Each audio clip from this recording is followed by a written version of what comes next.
Have you ever felt it? That itch under your skin when you don't do what you're supposed to do. Not just guilt, not shame. Something older. Something primal that punishes you for disobedience. I used to think discipline was a man-made concept. Until I met Mr. Torson. It began in the fall semester of my sophomore year. I'd flunked 2 courses the previous spring. Not because I didn't understand the material. I just couldn't be bothered to show up. Waking early felt like violence. Routine felt like a cage. I thought freedom was the absence of structure. Then came Professor Torson. Nobody knew where he came from. No introduction, no welcome email, no name on the staff directory. He appeared on the schedule overnight. Philosophy of Discipline, Room 3B, Wednesdays at midnight. I didn't sign up for it, but there it was in my calendar.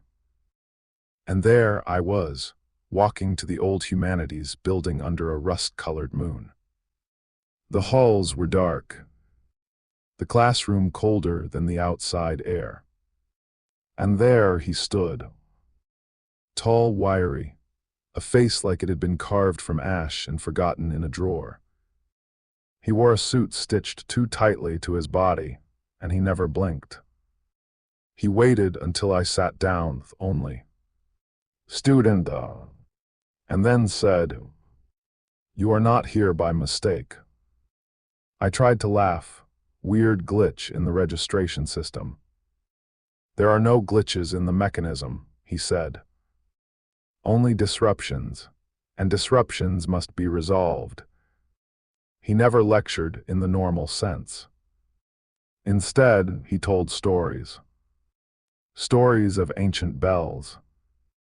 Of cities that rose and fell by the chime. Of people who vanished when they stopped obeying it. He spoke of the bell like it was a god. But not one born of belief. No prayers, no shrines. The bell does not care if you worship, he said. It cares that you follow. He handed me a small book, bound in leather so old it smelled of soil.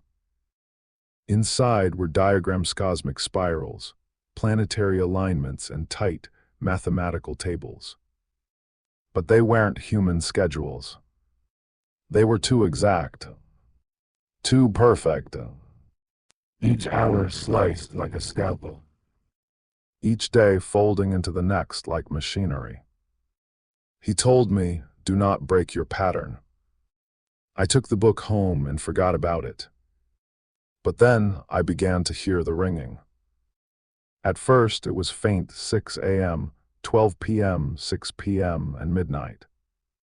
Always the same. There were no bells on campus, but I heard it as clearly as breath. Nobody else did. Not my roommate, not the girl I was seeing. Only me. The first night I ignored it, I overslept. Not normal oversleeping. I awoke with dirt under my fingernails. My lips were dry, my tongue tasted of ash. The second time I saw it. A figure at the edge of my dorm window. Too tall, too thin. Its head a blank, ticking clock. No numbers, no hands. Just rhythm. When I blinked, it was gone. I told Torson the next class. He did not look surprised. Instead, he handed me a new schedule. Wake, wash, read, walk, eat, study, sleep. Every action timed to the second. Discipline is not about morality, he said. It is about synchrony. The more you deviate, the more it notices. I didn't believe him. But that night, my mirrors went dark. The digital clock on my nightstand blinked error. I saw shadows twitching in places where light should have been. When the bell rang at midnight, my reflection smiled. I didn't. I started following the schedule. At first, reluctantly, then religiously.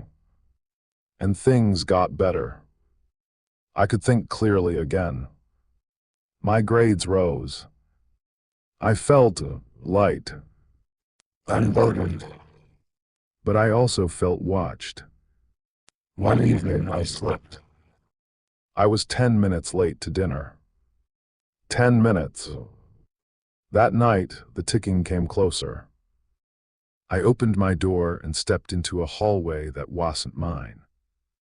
The dorm had changed. Stretched, warped.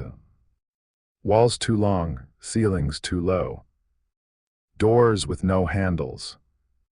And people. Dozens of them. All marching. Eyes blank. Movements perfectly synchronized. Clocks embedded in their chests. They did not speak. But I could hear them. A voice in unison, without lips. You are out of rhythm. The hallway rippled. Suddenly, time fractured. My watch began spinning backward. My phone melted in my hand, displaying hours that didn't exist. I ran, and when I found my room again, I collapsed, breathless. The next morning, I followed the schedule without question. Torsen was waiting in the classroom. He nodded once. You felt the correction. I asked what it was. What that world was. He said, discipline is the lattice work of existence. To abandon it is to rot. I asked if the others, blank-eyed marchers, were students. He only said they are former anomalies. Now they function. That word stuck with me. Function, as though the purpose of being human was not to be, but to operate. Weeks passed. Every day was identical. Precise, mechanical, safe. I slept without dreams. My body moved before thought. Like something else was piloting it. I started to lose time. Minutes, hours, sometimes entire days. The bell always rang. And I always answered. One night, I stood before the mirror and did not recognize myself. Eyes empty. Posture perfect. Pulse aligned to the ticking of the wall clock. I began to fear what I was becoming. So I stopped. I slept in. I missed a meal. Skipped class. The next midnight, I waited. No schedule. No preparation. When the bell rang, my room fractured. Not physical, but deeper. Like a crack in reality itself.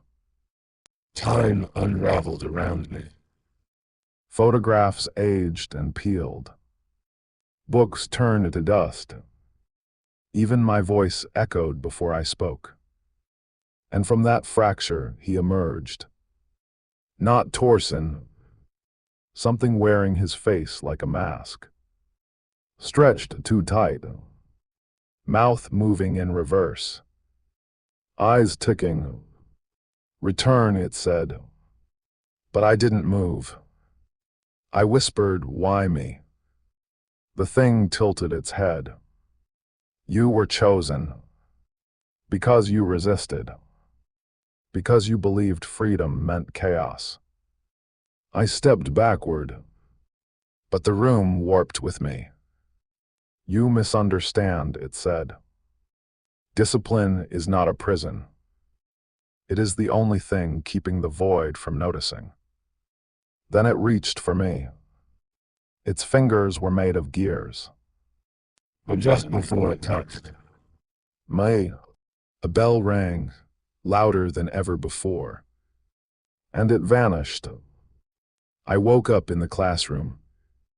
Torsen sat across from me. "You almost broke," he said. "But you didn't." I asked if it was over. "No," he replied. "It's never over. You are part of the mechanism now. And the mechanism does not release its parts." He handed me a final schedule. It ended on the day I would turn 87. Beneath it, one word: function. I left college the next year. I have a job, a home, a quiet life. But I live by the bell. I wake, eat, speak, move, breathe in time. Because I know what happens if I don't. You may think I'm mad, or that this is all a story. But tonight, if you stay up too late, ignore your routine, skip your rituals, you might start to hear it. A bell far away, yet impossibly near. If you hear it, do not hide. Do not resist. Return to your schedule. Because the world doesn't end in fire or flood. It ends when the ticking stops. Tick, Tock,